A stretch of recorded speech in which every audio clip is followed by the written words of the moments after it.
समय दीजिए।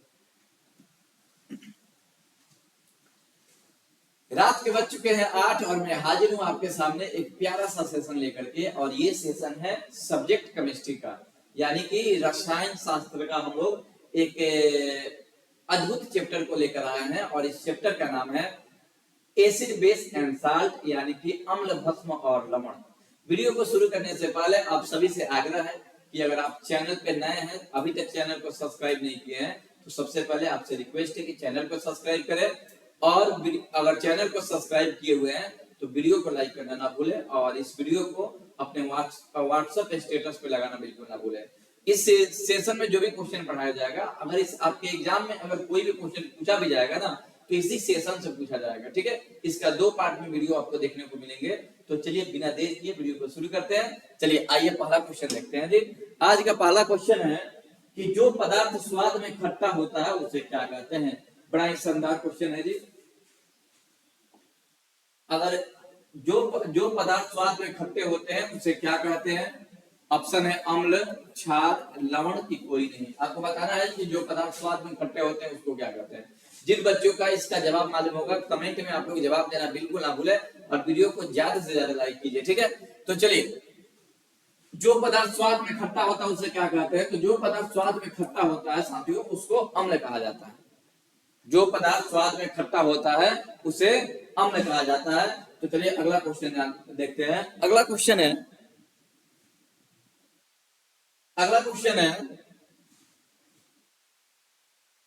Question number 2, acid.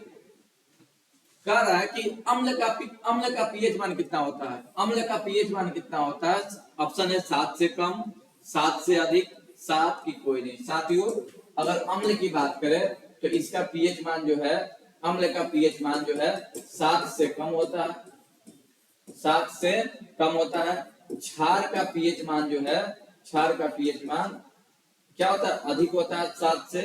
और उदासीन का पीएच मान जो है, उदासीन का यानी न्यूट्रल का पीएच मान जो है 7 होता है। आपको ये बात याद रखना है।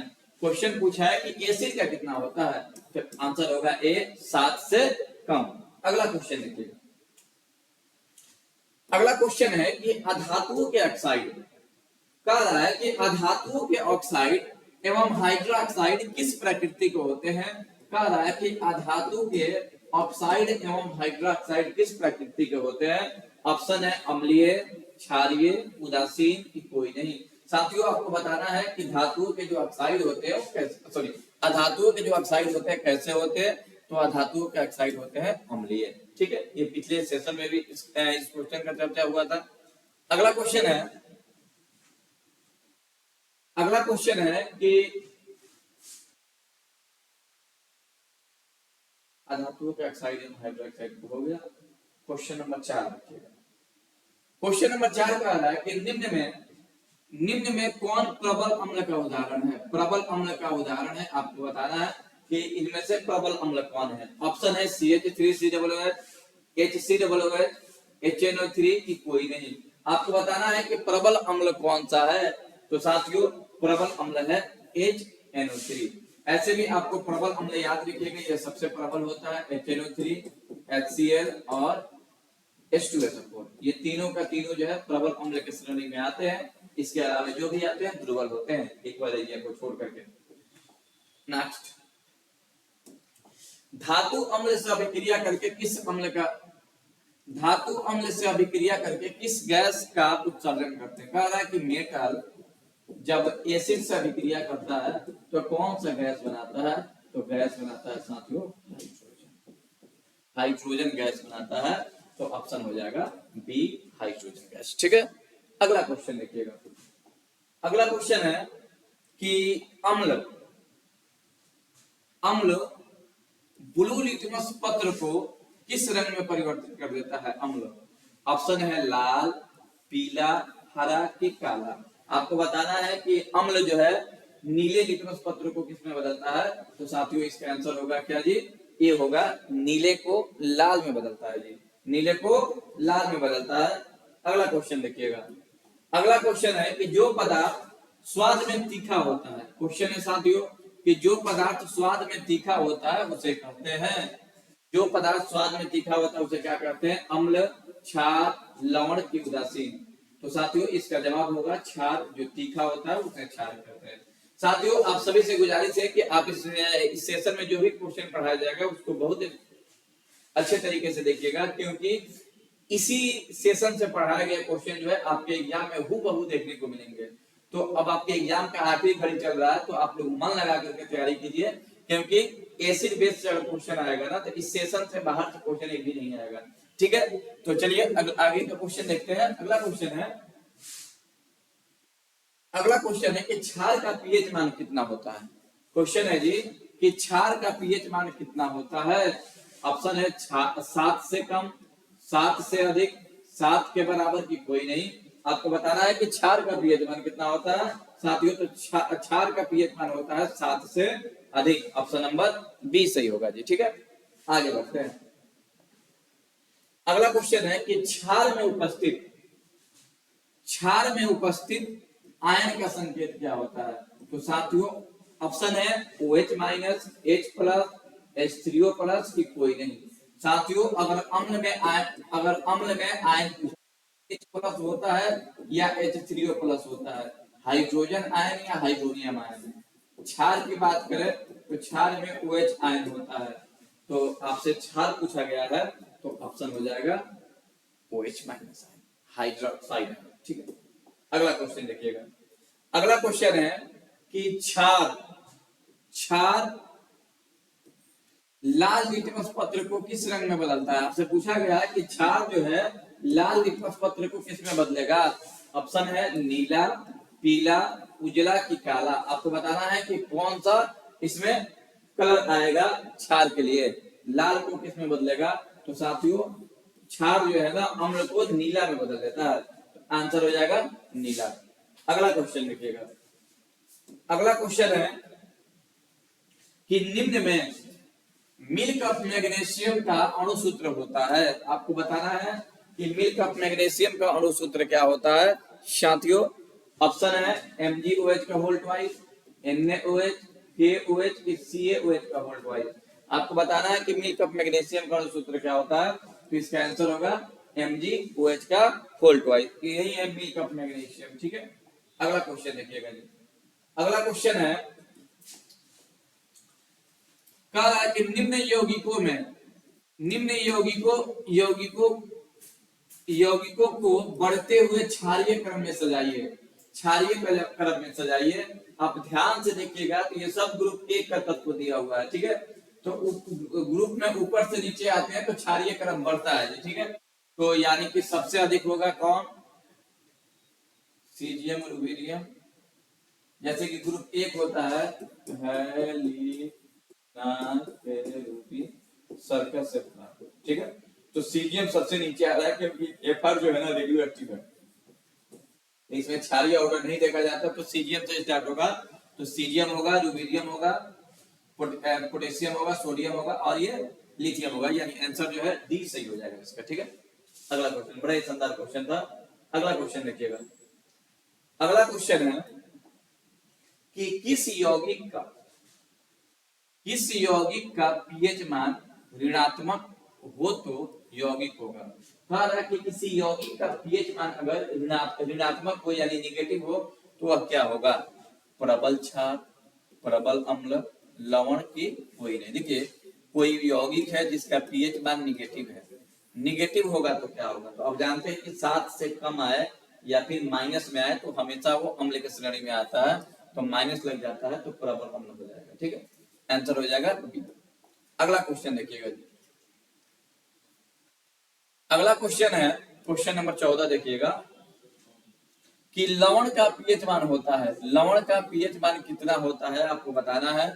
7 से अधिक, 7 से कम, 7 की कोई नहीं।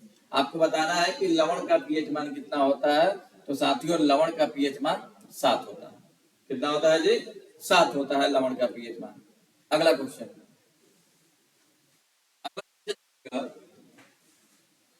Question number 15। निम्न में द्विक लवण यानी कि डबल साल्ट का उदाहरण है। आपको बताना है कि डबल साल्ट कौन है। ऑप्शन है MnCl3 क्या लिखा है, KCl MgCl2 into 6H2 और ये MgCl2। आपको बताना है डबल साल्ट कौन है, डबल साल्ट।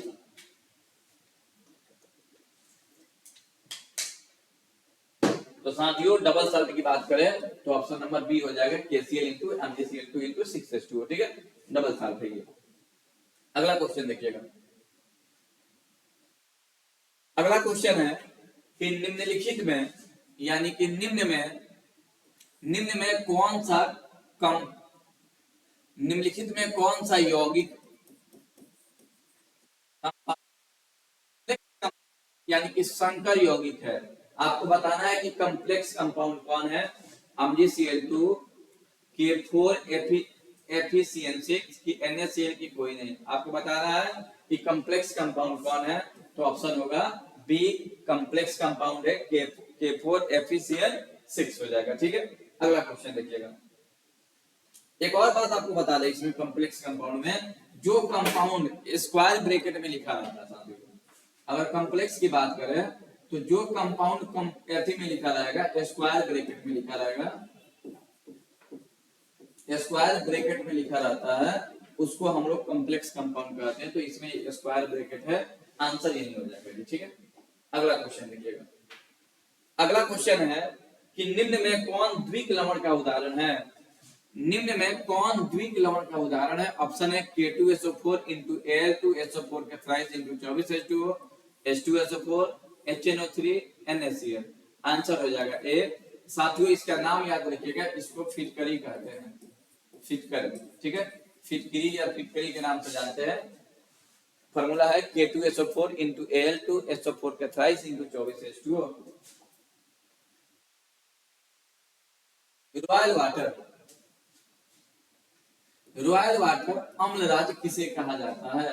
साथियों आपको बताना है कि अम्लराज किसे कहा जाता है। ऑप्शन है HCl, HNO3, HCl, HNO3, HNO3, H2SO4। साथियों अम्लराज की बात करें तो अम्लराज हम लोग कहते हैं HNO3 प्लस HCl को कहते हैं, या फिर ऐसे भी इसको लिखा जा सकता है HCl प्लस HNO3। साथियों याद रखिएगा, हमेशा ये एक भाग होता है और ये तीन भाग होता है। तो अगर हम इधर भी लिखेंगे तो ये तीन भाग और इधर लिखेंगे तो एक भाग। तो अगर पहले HCl देकर पूछेगा तो अनुपात होगा 3:1। अब पहले HNO3 देकर पूछेगा तो अनुपात होगा 1:3, ठीक है, 1:3 या 3:1। तो आपको HCl पहले पूछा है तो 3:1 होगा साथियों, 3:1 हो जाएगा। बड़ा शानदार क्वेश्चन है, आपके एग्जाम में कई बार पूछा है जी, ठीक है। अगला क्वेश्चन, निम्न में कौन प्राकृतिक सूचक है, निम्न में कौन प्राकृतिक सूचक है। आपको बताना है कि न्यूट्रल इंडिकेटर कौन सा है, मेथिल ऑरेंज, लिटमस की फिनोल्फथालीन की कोई नहीं। आपको बताना है कि प्राकृतिक सूचक कौन है, तो साथियों इसका आंसर होगा बी, लिटमस। आपसे पूछना चाहेंगे, सभी लोग कमेंट में जवाब दीजिएगा कि लिटमस जो है किससे प्राप्त होता है, कौन से पौधे से प्राप्त होता है, कौन से पौधे से प्राप्त होता है। अगर जानते हैं तो बताइए कमेंट में जवाब, पौधे से प्राप्त होता है। आपको साथियों बताना है कि लिटमस पत्र जो है कौन से पौधे से प्राप्त होता है और इसका रंग कैसा होता है, रंग कैसा होता है। अगर आप जानते हैं तो कमेंट में जवाब दीजिए कि लिटमस पत्र का रंग कैसा होता है और लिटमस पत्र कौन से पौधा से प्राप्त होता है। कमेंट में आप लोग जवाब दीजिए। अगला क्वेश्चन देखिए, अगला क्वेश्चन है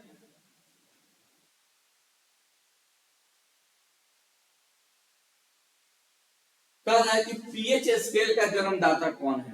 साथियों आपको बताना है कि पीएच स्केल के जन्मदाता कौन है, सोरेनसेन, लवॉजे, डाल्टन की कोई नहीं। साथियों कमेंट में जवाब दिया जाए कि कौन सा इसका आंसर होगा जी। इसका आंसर होगा सोरेनसन, ठीक है, SPL Sorensen, option number A. Question अगला क्वेश्चन देखते हैं, क्वेश्चन नंबर 21 का है कि अम्ल में आयन उपस्थित होते हैं। साथियों आपको बताना है कि अम्ल में आयन उपस्थित होते हैं, ये पहले भी आपको बता चुके हैं और अभी भी आपको जानना है जी कि अम्ल में कौन से आयन उपस्थित होते हैं, OH माइनस आयन कि H प्लस आयन की दोनों की कोई नहीं। आपको बताना है कि किस प्रकार के आयन उपस्थित होते हैं। तो साथियों किस प्रकार के आयन उपस्थित होते हैं अम्ल में जी, H प्लस आयन उपस्थित होते हैं। आंसर हो जाएगा बी, हाइड्रोजन आयन बोलते हैं जी इसको। अगला क्वेश्चन, अगला क्वेश्चन है कि पीएच, पीएच का सही परिभाषा क्या है? पीएच बराबर minus log H plus, pH बराबर लॉग एच प्लस, पीएच बराबर लॉग इतना इतना, ठीक है। तो इसका आंसर हो जाएगा पीएच बराबर minus log H plus ion, ठीक है। माइनस, अगर माइनस नहीं लगता तो ऐसे लिखा जाता है एक्चुअली, पीएच बराबर होता है लॉग 1/h प्लस, या तो ऐसे लिखो, अगर बट्टा को हटाना है तो माइनस लगाइए और लिखिए लॉग एच प्लस, ठीक है। ये आपका आंसर होगा, ठीक है। चलिए आगे बढ़ते हैं। अगला क्वेश्चन है, पेट में किस किस पेट में किस अम्ल का निर्माण होता है? साथियों आपको बताना है पेट में किस प्रकार के अम्ल का निर्माण होता है। तो चलिए आपका ऑप्शन है हाइड्रोक्लोरिक अम्ल, सल्फ्यूरिक अम्ल, नाइट्रिक अम्ल की कोई नहीं। आपको बताना है कि पेट में किस प्रकार के अम्ल का निर्माण होता है। साथियों अम्ल में साथियों पेट में हाइड्रोक्लोरिक एसिड का निर्माण होता है, ठीक है। फॉर्मूला होता है HCl और इसका पीएच मान होता है 1.4, 1.4 या इससे भी कम, ठीक है। आइए जी आगे बढ़ते हैं हम लोग, अगला क्वेश्चन देखेंगे। बड़ा ही शानदार सा क्वेश्चन आपको देखने को मिल रहा है, इससे बाहर से कोई भी क्वेश्चन आपको देखने को नहीं मिलेंगे जी। कह रहा है अगला क्वेश्चन, अभी जो क्वेश्चन पढ़े थे उसी से रिलेट करके ये क्वेश्चन है। क्वेश्चन है कि भोजन के पाचन के लिए आवश्यक होता है, भोजन के पाचन के लिए आवश्यक होता है HCl, HNO3, H2SO4, CH3COOH। हम भोजन के पाचन के लिए कौन आवश्यक होते हैं? तो भोजन के पाचन के लिए HCl आवश्यक होते हैं। अच्छा साथियों आंसर हो जाएगा ए। अगला क्वेश्चन, दांत का दांत का रासायनिक सूत्र क्या होता है? आपको बताना है कि दांत का रासायनिक सूत्र क्या होता है। ऑप्शन है इनेमल, सूत्र क्या होता है, सूत्र पूछा है और इनाम दे दिया है। इनेमल, दांत, मांसपेशिया की कोई नहीं, तो दांत के ऊपरी परत जो है उसको इनेमल कहते हैं, ठीक है। इसका फॉर्मूला होता है Ca3PO4 का वोल्ट वाइज, याद रखिएगा। इसका रासायनिक नाम होता है calcium calcium calcium try sulphate,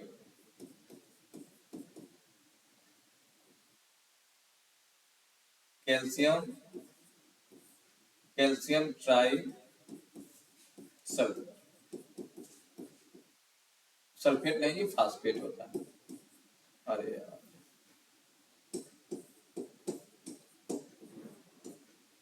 phosphate, ठीक है। इनेमल का सूत्र होता है Ca3PO4 का होल थ्राइस, Ca3PO4 का होल थ्राइस नहीं जी होल ट्वाइस होता है, इसका 3 होता है। अगला क्वेश्चन 26 नंबर क्वेश्चन है कि दांत का रासायनिक सूत्र क्या होता है। और फिर अभी आप फॉर्मूला पूछ दिया कि दांत का रासायनिक सूत्र क्या होता है, आपको बताना है Ca3PO4 का होल ट्वाइस, फिर Ca3PO4 का होल ट्वाइस, फिर Ca इतना कितना, दोनों फॉर्मूला सेम है तो दोनों में से कोई ना।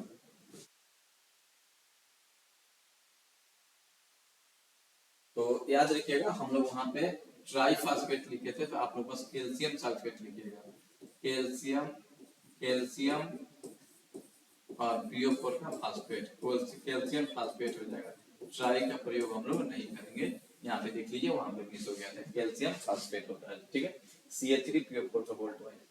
अगला दांत का पीएच मान होता है, दांत का पीएच मान होता है साथियों आपको बताना है, दांत का पीएच मान होता है 5.5 से कम, 5.5 से अधिक, 7 की 8 से अधिक। साथियों दांत जो है ना अम्लीय एक पदार्थ है, अम्लीय पदार्थ के श्रेणी में आता है, तो इसका पीएच मान 5.5 से कम होता है, ठीक है। देखिएगा शरीर का सबसे कठोर भाग कौन सा होता है? शरीर का सबसे कठोर भाग कौन सा होता है? दांत, हाथ, आंख। तो साथियों शरीर का सबसे कठोर भाग होता है दांत। शरीर का सबसे कठोर भाग कौन होता है जी? दांत होता है जी। अगला क्वेश्चन देखिएगा, कह रहा है कि उपजाऊ मिट्टी का पीएच मान होता है लगभग, उपजाऊ मिट्टी का पीएच मान लगभग होता है 7 से 7.6, 7 से 8, 8 से 10, फिर 4 से 6। तो साथियों उपजाऊ मिट्टी का पीएच मान होता है 7 से लेकर 7.6 के बीच होता है। अगला क्वेश्चन देखिएगा। अगला क्वेश्चन है कि निम्न में प्रस्वेदी पदार्थ क्या होता है। प्रस्वेदी पदार्थ आपको बताना है कि निम्न में प्रस्वेदी पदार्थ कौन है। MgCl2, NaCl, MgSO4 की कोई नहीं। तो प्रस्वेदी पदार्थ की बात करें तो प्रस्वेदी पदार्थ होता है MgCl2। एक्चुअली प्रस्वेदी पदार्थ क्या होता है इसके पीछे वाले वीडियो में बताया गया है कि प्रस्वेदी पदार्थ, आर्द्रता ग्राही पदार्थ, ये सब क्या होता है। ठीक है, प्रस्वेदी पदार्थ का मतलब होता है जो वायुमंडल से नमी को ग्रहण करे।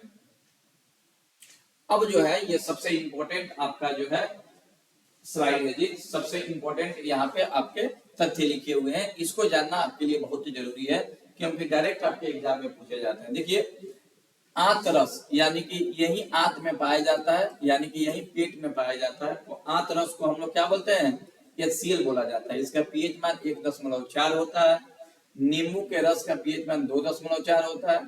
सिरका का पीएच मान 3 होता है। टमाटर का पीएच मान 4.2 होता है। वायु में उपस्थित जल का पीएच मान इतना होता है।